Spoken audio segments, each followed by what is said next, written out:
네, CBS 라디오 박정희 한판 승부 2부문을 열었습니다. 금요일 2부는 한판 클래스 시간입니다. 자, 오늘 한판 클래스 어떤 수업 시간일까요?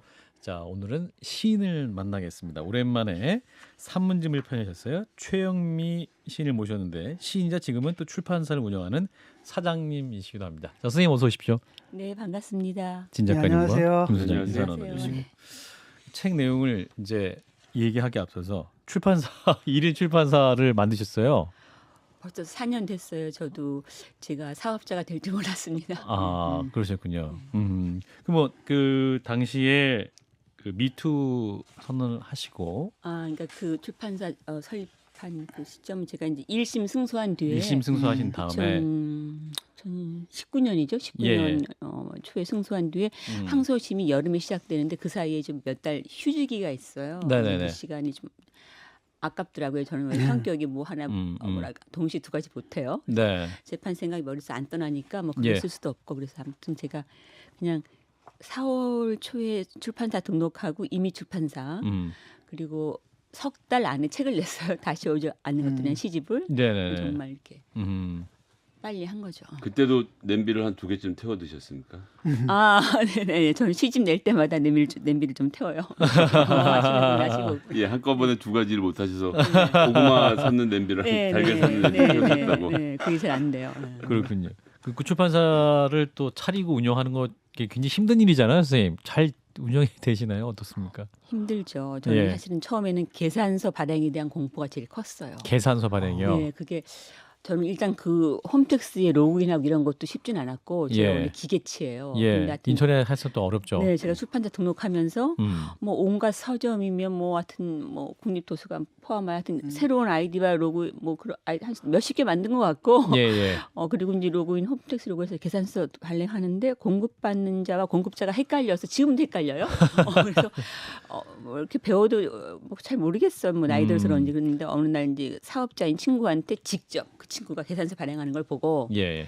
거의 외우다시피 해서 막 베껴가지고 집에 와가지고 제가 처음 그 우리 동네 서점에 5권을 팔았거든요. 예. 그때 이제 계산서를 발행하는 날 그 밤에 그 긴장과 떨림 그리고 드디어 계산서 발행에 성공했을 때 그 기쁨을 지금도 기억합니다. 예. 방금 이재호 고문 나가셨는데 이재호 고문께서 그 선운사라는 시 있지 않습니까? 그거를 줄줄이 외우고 계시더라고요.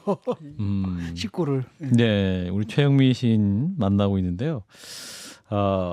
다소 좀 마음 무거우실 수 있는 얘기를 좀 잠깐 좀 짚고 넘어가겠습니다. 지난 2017년에 그러니까 황해 문학에 실렸던 시 괴물 그리고 이제 그 이후 미투가 던진 파장이 컸었는데 이제 소송도 겪으셨잖아요. 잠깐 아까 말씀하셨습니다만. 네, 제가 이겼죠. 예.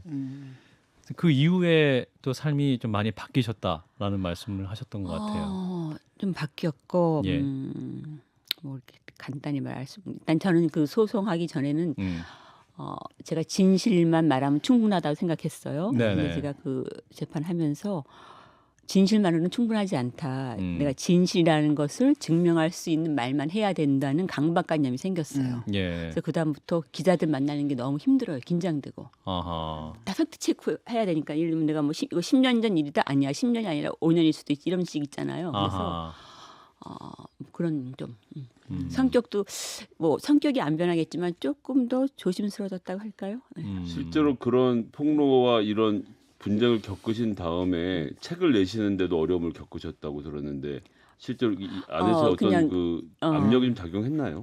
그건 전 하여튼 자세히는 모르지만 일단 저한테 시인인데 시청탁보다 산문 청탁이 저한테 많이 오고 뭐 주로 글 쓰는 노동자죠. 저도 몇십 년 한 20년간 글 써서 먹고 살았고 그럼 뭐 매체와 이런데 그 1심 승소한 뒤에도 출판사들에서 산문집을 내자 이 미투가 지금 핫한 이슈니까 예. 뭐 재판 과정을 뭐 기록한다든 이런 식으로 연락이 왔는데 제가 별로 내키지가 않았고 예. 왜냐하면 저는 재판하는 것만도 지겨워서 그걸 다시 돌아보면서 쓰고 싶지 않아서 그래요. 그때는 근데 이제 시집은 내고 싶었고 제가 예. 원래 한 5년 내지 6년 그 만에 시집을 한 권씩 내거든요. 그런데 이제 제가 한두 군데 접촉을 했는데 그러니까 시집을 내는 문학 전문 출판사 물론 제 시집을 내겠다는 출판사가 대한민국에 없을 수는 없죠. 있죠. 예. 제가 예. 그래도 한때 글쎄. 서른 잔치는 뭐, 결혼 끝났다. 잔치는 끝났다. 아무튼 시를 뭐 절대 읽지 않는 저도 저도 읽은 문맹 같은 저도 문맥을 읽었더니- 읽었으니까요. 아니 같은 그러니까 사람도 제가 뭐 알았어요. 그렇게 시시한 시인은 아니었다고 그럼요. 생각해요. 그런데 그럼요. 중요한 문예지가 나오는 출판사에서 시집을 내지 않으면 서점에 꽂히지가 않아요. 한두 번 그 뭐 신간 나오고 한두 달 뭐 이러고 사라지니까 예. 저는 이제 그 시인선에 들어가고 싶었던 거죠. 예. 어떻게 말하면 저도 좀 비겁했던 것 같은데 그런 생각이 음. 그러니까 좀 권위에 의지하겠다 그런 네. 메이저 출판사들의 그런 네. 마음이 좀 있었고 그래서 접촉을 했는데 답이 아예 안 오더라고요. 그래서 아. 제가 이제 그때 사태를 깨달았어요. 아하. 아 이들은 다 그 이엔 선생하고 친한 대저 다들 메이저 출판사 중에 이엔 선생 책을 안 낸 데가 없을 거야 아마. 그래서 뭐 그 얘기 하고 싶지는 않지만 아무튼 나는 뭐이 바닥에서는 안 되겠다. 그래서 제가 이제 내 시집 내가 내자 해서 출판사를 출판사를 차렸어요. 만드신 거고. 네. 그동안 참 어려운 시간을 겪으신 것 같고.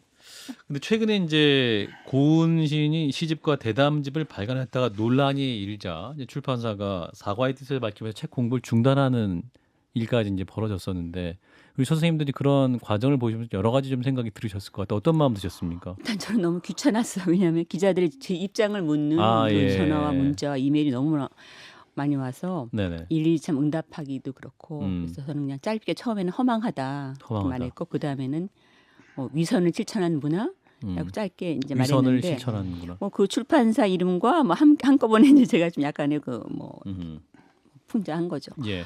그 뒤에 제가 이렇게 기자들을 하고 이렇게 말로 뭐 입장 내기는 그렇고 제가 이제 글로 써서 이 책 지금 난 그 여자 불편 안에 들어가 있는데 예. 위선을 실천하는 문학이란 제목으로 헤럴드 경제 제가 헤럴드 경제 원래 한 달에 한 번씩 연재를 해요. 지난 네. 3년간 연재했는데 연재 날짜가 그 다음 그 사건이 터진 한 2주 뒤에 돌아왔어요. 근데 그때까지 묵혔다가 이제 썼죠. 아 근데 참 이게 페이스북에다 올라오는데 참 그 이엔 선생님 옹호하는 사람들이 있더라고요. 이른바 문인들 중에서도 그래가지고 저는 이해합니다. 아 그래요? 저는 충분히 이해하고요. 음. 그의 시가 생명력이 있다면 그의 시는 살아남을 거라고 생각해요. 뭐 교과서에서 제외되든 말든 그건 세월이 말해주겠죠. 네. 그렇군요. 근데 이제 관련 사건이 이제 폭로되기 이전부터 이미 1993년에 우리 선생님이 등단 소감에 그 문제를 지적하는 시를 쓴 적이 시를 있죠. 쓰셨잖아요. 네. 그죠? 한번 읽어볼까요? 그 시를 한번 네, 읽어주시면 일부분만 읽을게요. 일부분만 네. 예. 내가 정말 여류신이 되었단 말인가? 술만 들면 개가 되는 인간들 앞에서 밥이 되었다, 꽃이 되었다, 고급 거식이라도 되었단 말인가? 지금 읽으니까 좀 참담하네요. 그때 이미 그렇죠. 등단 직후에 이제 그 등단 소감을 쓰라고 당시 민족문학 작가회의 제가 이제 신입 회원이잖아요. 네. 신입 회원들은 등단 소감이라는 걸 이제 써요. 그 회보가 글쎄 뭐 한 달에 한 번 나오는 건지 그 간격을 잃어버렸지만 이렇게 예. 몇 페이지 안 되는 이렇게 예. 뭐 리플렛 같은 거였는데 거기에 이제 제가 원래 이제 에세이를 쓰는 건데 네. 앞에 이 시를 쓰고 뒤에다 이제 에세이를 붙였죠. 산문을 붙였죠. 그래서 겁도 없이 그걸 이제 줬죠 거기다가. 2023년도 아니고 네, 1993년이었는데. 근데 그때는 아무 문제 없었던 게 아마 사람들 그 농담으로 생각했던 것 같아요. 아 제 말에. 그래요. 당시 이제 어떤 이 굉장한 큰 의미가 있는 은유적으로 쓰시던 거였는데. 네, 그래서 제가 그걸 이제 시집에 나중에 시집 낼 때 이 시를 넣을까 했는데 어떤 편집자가 이건 넣지 말자 시집에 곤란하다. 그래서 좀 뺐다가 예. 정말 거의 20년 더 지나서 그 제가 이미 출판사 차린 뒤에 2019년에 다시 오지 않는 것들 시집 안에 넣었어요. 그리고 그 전에 재판했기 때문에 제가 다 증거를 제출한 거라서 2000년 경에 사회평론이라는 데서 제가 산문집을 냈어요. 예. 우연히 내 일기를 엿보게 될 사람에게. 그게 이제 초판은 사회평론 그리고 2판은 문학동네에서 나왔는데 그 1판 나온 2000년에 이걸 집어넣었죠. 등단소감 그 에세이 전체를. 예. 나중에 이제 그 증거 자료 하나로 제가 제출했죠. 그쪽이 하던 나를 거짓말한다, 뭐 최영미가 뭐 가난해서 뭐 노이즈 마케팅한다 이런 말 하길래 제가 옛날부터 문단 성폭력에 대해서 이런 문제의식 갖고 있었던 사람이라는 걸 증명하려고 넣었죠. 그러니까 93년 당시에는 그 소위 말한 인사동이나 이런 데서 이제 질펀하게 앉아서 술 먹고 꼬장 부리는 것이 객기이고 낭만이던 문인의 시절이었던 건가요? 특권이고 뭐 이런 말도 안 되는 그런 문화가 있었고, 그러니까 당시에는 사실 이게 그냥 넘어간 게 문제가 될 수 있는 맥락 자체가 만들어지지 않았던 것 같아요. 미투 이런 게 있던 다음에야 이제 이게 딱 눈에 띄는 거고. 그 실제로 자기들끼리도 술만 먹으면 개가 된다고 생각했던 그쵸. 것이고 그걸 딱히 부끄럽게 생각하지도 부끄럽게 않고. 생각하지 않았을 것 같고요. 네, 근데 그 얘기는 좀 그만합시다. 아, 죄송합니다. 그리고 이제 잊어버리고 싶어요, 다. 예, 알겠습니다. 청취자 여러분들은 이제 와 정말 일찍부터 소리를 내셨었군요 라면서 선생님의 문제 제기에 좀 많이 공감해 주시는 분이 계셔서 함께 좀 말씀 나눴고요. 그래서 이제 그러한 여러 아픔을 겪으시고 해도 이제 다시 일어서시고 하시면 출판사도 내시면서 이번에 산문집을 내셨습니다. 난 그 여자 불편해라는 책을 들고 오셨는데 일단 이제 제목이 굉장히 인상적. 물론 항상 모든 시집 제목이 인상적이셔서. 저 그 제목 붙인 거 지금 후회해요. 아 그렇습니까? 그 책이 저는 불편해요 지금. 아 그런가? 아그 책, 그 네, 제목이 네, 불편하십니까? 네, 이 제목이 불편해요. 아 그러셨군요. 왜냐하면 예. 일단 그 제목은 저는 원래 그 어렵다고 생각한 일이 가장 쉽더라. 이걸 제목으로 짓고 싶었어요. 아, 그러셨어요. 이걸 헤럴드 경제 몇 년 전 연재할 때 반응이 좋았거든요. 아하. 근데 저는 원래 이제 책을 낼 때 제목 후보를 한 서너 개를 뽑아요. 제목 후보를. 네. 또 주변엔 지인들한테 이제 앙케이트 조사를 해요. 뭐가 좋냐. 그런데 많은 사람들이 난 그 여자 불편해가 여태까지 한국 별로 없던 제목이다. 뭐 한국 출판계도 좀 신선하다, 강렬하다. 예. 그래서 저는 사실 별로 이게 내가 처음 생각한 제목이 아니라서 좀 그랬는데 그래도 사람들 말을 들어야 돼요. 출판사 제가 대표면 뭐 시인이라면 뭐 내가 생각한 제목 간첩시키지만 아무튼 그래서 제목을 이렇게 잡았는데 예. 지금 그 뒤에 이제 좀 곤란이 생긴 게 이 책이 페미니즘이나 미투에 관련된 글만 있는 책이 아니에요.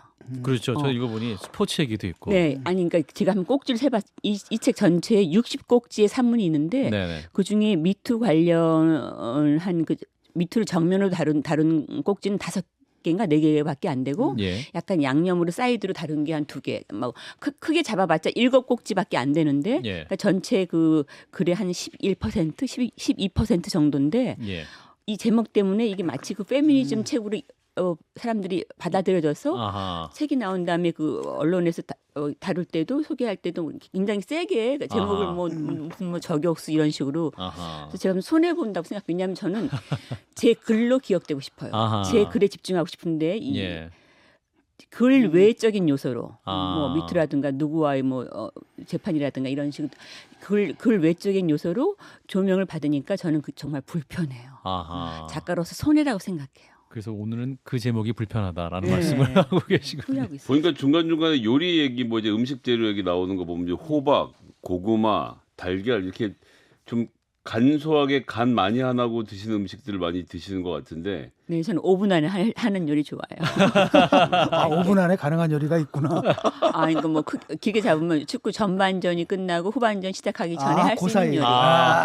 합타임 때 이제 축구 얘기 나오니까 제가 봤던 대목 중에 인상적인 게 그 손흥민 선수하고 살라 그 이제 득점왕 할 때 득점한 결과를 모르는 상태에서 제가 썼죠 시사저널에 네. 기고를 하실 때 둘이 공동 1등을 할 거다를 맞추셨더라고요. 네. 축구를 많이 보시는 아니 편이신가요? 심지어는 2018년 월드컵 때도 승부를 예측한 게 대부분 맞았다 이런 네. 글도 보이고 그 네, 축구에 대한 그건 뭐 신경이 엄청나시던데요. 그거는 제가 증명할 수는 없지만 예. 저만 알지만 제가 한때 그 대한축구협회 이사였어요. 축구협회 이사. 2013년 경에 축구 사랑 나눔 재단이라고 있어요. 그러니까 원래는 옛날에 유소년 축구 재단이었을 거예요. 아마 이름을 변경했을 텐데 어떤 게 앞이고 어떤 게 뒤인지 모르겠다. 아무튼 유소년 축구 재단 혹은 축구 사랑 나눔 재단에 이제 이사로 위촉받아서 한 1년간 활동하다가 장편 소설 청동정원을 쓰기 위해서 이사직을 그만뒀는데 예. 그것도 지금 후회돼요. 축구 이사 계속 했어야 이사직을 된다. 그만둔 다음부터 A 매치 표가 안 와요. 그래서 이 산문집 2부 제목이 인간은 스포츠 없이 살 수가 없다예요. 스포츠가 주는 매력이 뭡니까 선생님?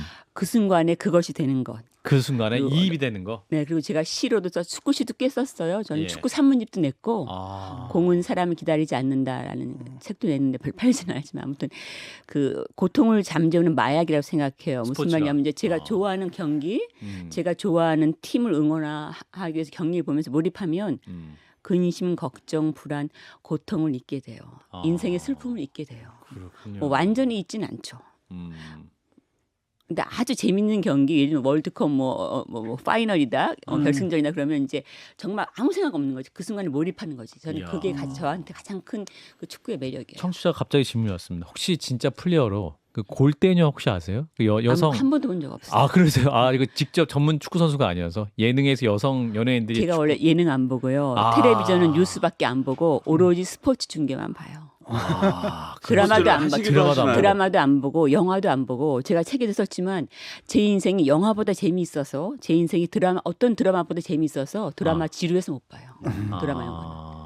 오직 스포츠 중계. 스포츠만 왜냐하면 승부를 알 수 없으니까. 직접 하시는 스포츠도 있으신가요? 스포츠가- 수영도 하고 농구도 하고 농구도 했고 농구도 과거에 하세요? 아. 그 사진도 있어요. 얼마 전에 그 연합뉴스하고 인터뷰하는데 뭐 옛날 사진 달라고 해서 제가 홍대 다닐 때 대학원 다닐 때 홍대 체육관에서 골 넣는 걸 누가 뒤에서 찍었어. 그래서 그걸 줬어요. 근데 아무튼 제가 어릴 때부터 운동 아주 좋아하고 아버님 운동 선수였잖아요. 네, 아버님 운동 선수. 투포한 역도 선수. 네네. 그래서 그런 DNA가 있었고, 그러니까 딸이 많은데 아들이 없어서 그런 게 딸 많은 집에는 아버님이 건강한 딸 하나 아들처럼 키우는 것 같아요. 근데 제가 운동하는 거를 이렇게 부치였던 것 같아요. 뭐 얘가 예를 들면 제가 줄넘기를 한 뭐 100번, 200번 하면 야 영미 쟤는 어떻게 잘하니? 그럼 난 또 좋아 그럼 500번 할 수 있어 이런 식으로 기르는 넘어 그리고 하여튼 제 인생의 열정 오늘날까지 저를 지탱해준 열정은 스포츠였어요.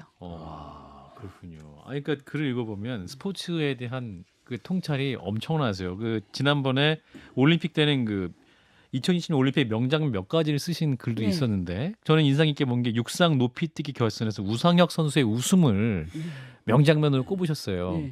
저도 참 우상혁 선수의 그 웃음과 그 경기를 즐기는 그 땀, 그 어떤 막 메달 못 땄다 막 이러는 게 아니라 새로운 대한민국의 젊은이 이미지였죠. 그렇죠. 그러니까 그런 부분에서 통찰, 그러니까 그런 모든 경기를 그럼 다 보시는 거네요. 그러니까 축구뿐만 아니라. 저는 제가 볼 수 있는 국제기와 경기는 하여튼 시간 되는 대로 다 봐요.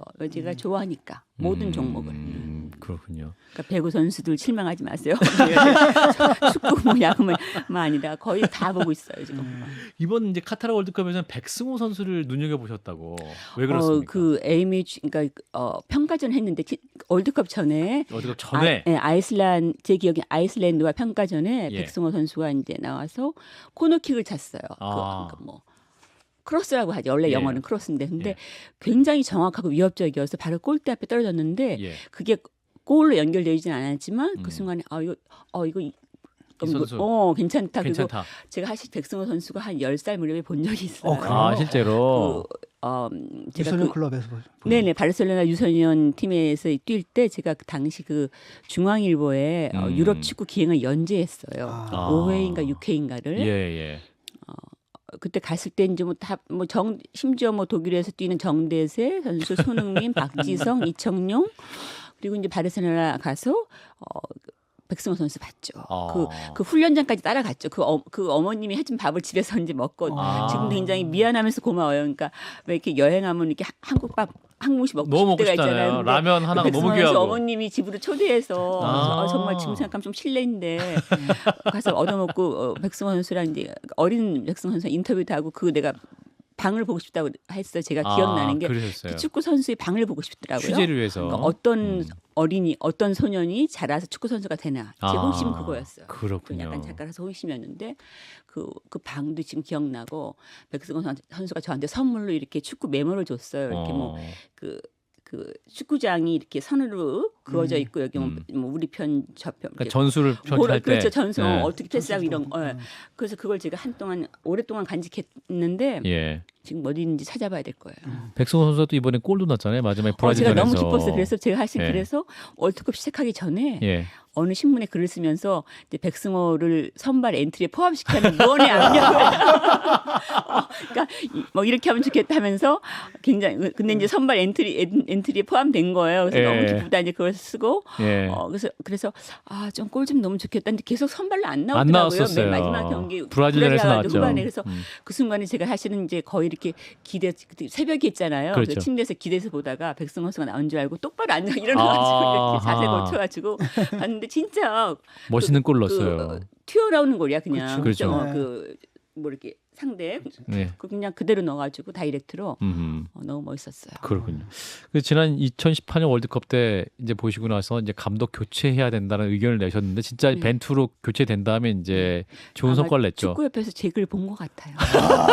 그래서 저는 진짜 이건 농담이 아니라 농담이 아니라 제가 쓴 그 축구에 대한 글을 축구협회에서 본다고 생각해요. 그거 증명할 수도 있는데 지금 시간이 없네.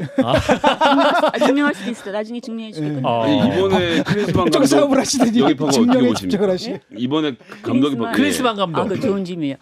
저는 조금 회의적인데 그 이유는 크리스만. 왜냐하면 그건 예. 독일인이고 예. 스타 플레이어 출신이에요. 근데 그렇죠. 한국 선수를 정서를 이해할까? 그러니까 한 번도 제대로 좌절한 적 없는 사람이에요. 항상 그렇죠. 말하자면 이제 스타이고 또 유럽 축구의 중심인 독일인이고 독일에서. 저는 차라리 독일인보다는 유럽 축구의 완전한 변방은 아니지만 이렇게 네덜란드라든가 예를 들면 뭐 포르투갈이든가 약간 중심은 그래도 아닌 그런 그런 나라 출신 감독이 오면 좋겠고 스타 플레이어가 훌륭한 축구 감독이 되는 경우는 아주 드물어요. 뭐 지단처럼 한두 명 맞아요. 있지만 그래서 저는 아무튼 하필 독일인에다가 하필 스타 플레이어 그래서 한국 선수들 그런 정서 이해할까? 그리고 한국 문화 이해할까?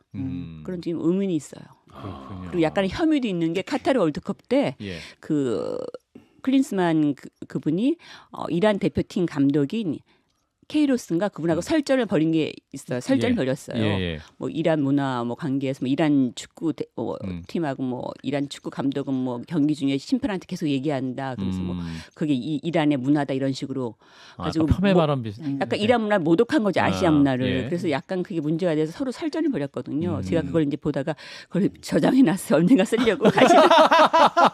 왜냐면 제가 계속 연재를 하니까. 연재거리가 떨어질 때가 있잖아요. 그래서 예. 저는 이제 축구에 대해 쓰는 스포츠에 대해 쓰는 거 좋아하니까. 근데 마침 또 크리스만이 온다고 해서 사실 제일 좋았던 건 이거 써먹어야지. 시 얘기하실 조만간 쓰시겠네요. 크리스만 감독의. 쓸 거예요. 시사전을 쓸 거예요. 예, 시 얘기보단 축구 얘기를 훨씬 신나하시네요. 얼굴이 하루 종일이라도 얘기할 수 있어요. 하루 종일 축구 얘기하실 수 있다. 축구, 뭐 야구, 테니스 하루 종일 얘기할 수 있어요. 야구 조만간 이제 WBC 야구 경기가 예정돼 있는데 우리 선생님 또 야구 경기도 좀 주목해서 좀 기다리고 계십니까? 그러면? 저는 시구도 했어요. 야구 두산 시구도 했어요? 베어스 제가 김현수 선수 팬이라는 거를 또 어느 인터뷰할 때 신문에 말했더니 두산 베어스 그 구단에서 연락이 와서 예. 제가 춘천 살 때니까 정확히 연도는 이거 팩트 체크해야겠다. 하여튼 제가 한 40대 중반에 예. 하여튼 춘천에서 버스 타고 가서 잠실 가서 예. 시구했어요. 시구한 그 사진 떠요 지금. 야, 뭐 대단하시네요. 배슬기님도 스포츠 한몫 대단하신 것 같다. 청취자가 반응 주시고 7565님도 한판 승부 오랜 세월 경청 중인데 최영미 시인과의 지금 인터뷰 너무 고맙다라는 말씀을 주셨어요. 그럼 이번에 WBC에서 어떤 것을 관전 포인트를 우리 선생님 갖고 계세요? 저는 뭐 성적은 크게 관심 없고. 성적 관심 없어요. 네, 김현수 선수가 아마 팀을 이끌어야 주장이죠. 할 주장이고 주장같이. 옛날에 베이징 올림픽 때 이제 그 막내였지만 그래서 김현수 선수나 뭐 이정우 선수나 그런 여러 그 나이든 그리고 경험 있는 선수들과 그 어린 선수들과의 어떤 조화 그런 걸 갖고 기대돼요. 기대돼요. 예. 한 그 경기 번쯤 자체가. 한국이 우승할 수 있지 않을까. 이번에 우승까지도 기대하세요? 승부는 할 수 없죠. 또 선생님이 얘기하니까 저도 왠지 기대가 되는데 저 오늘 이제 거의 한 1분 정도 남아서요. 선생님이 이제 저희가 책을 읽은 내내 어떤 생활이로서의 애환도 느껴지고 또 우리 사회가 좀 이렇게 좀 변했으면 좋겠다 그 바람을 또 좀 글을 읽으시면서 좀 말씀하고 싶다고 하셔서 그 대목을 한번 읽으면서 오늘 시간을 마무리해 볼까 합니다. 예. 이제 저는 사실은 뭐 제가 아무튼 너무 분열되어 있고 지금 사회가 네네. 그래서 이게 최근에 그 SNS가 이렇게 보급되면서 그런 인간의 생각과 감정을 빠르게 전파시켜서 더 갈등이 심화되었어요. 그래서 그게 좀 아쉽고 정치 과잉이에요. 사실은 이거 한판 승부도 정치 뭐 시사 과잉이에요. 과잉을 네. 조장하는 프로그램이죠. 그래서 좀 아쉽고 스포츠 중계는 해야 되는데 저는 거의 평소에 정치 생각 거의 안 해요. 예. 근데 이제 그리고 한국 사회에 대해서는 제가 그냥 뭐 굳이 발언하라면 뭐 발언할 자격이 있는지 모르겠지만 진실이 통하는 사회가 되면 좋겠다. 그리고 진정한 노력이 보상받을 수 있는 사회가 되면 좋겠다. 그래서 제가 이번 책 산문집도 홍보할 겸 난 그 여자 불편에 쓴 한 구절을 읽어볼게요. 예, 20초 정도 드리겠습니다. 진정한 노력은 보상받는다는 믿음을 스포츠는 우리에게 준다. 진정한 노력은 보상받는다는 환상 없이 어떻게 살 것인가. 삶은 나를 속였지만 게임은 나를 속이지 않았다. 그런데 제가 이제 사실 이게 굉장히 압축적인 표현인데 그런 환상을 스포츠가 줘서 여태까지 사회가 유지되는 거예요. 특히 알겠습니다. 영국에서 혁명이 안 일어난 이유가 여기까지 축구 하겠습니다. 때문이다. 네, 우리 최영미 씨님 오늘 너무 감사합니다. 고맙습니다. 좋아요. 구독. 알림 설정.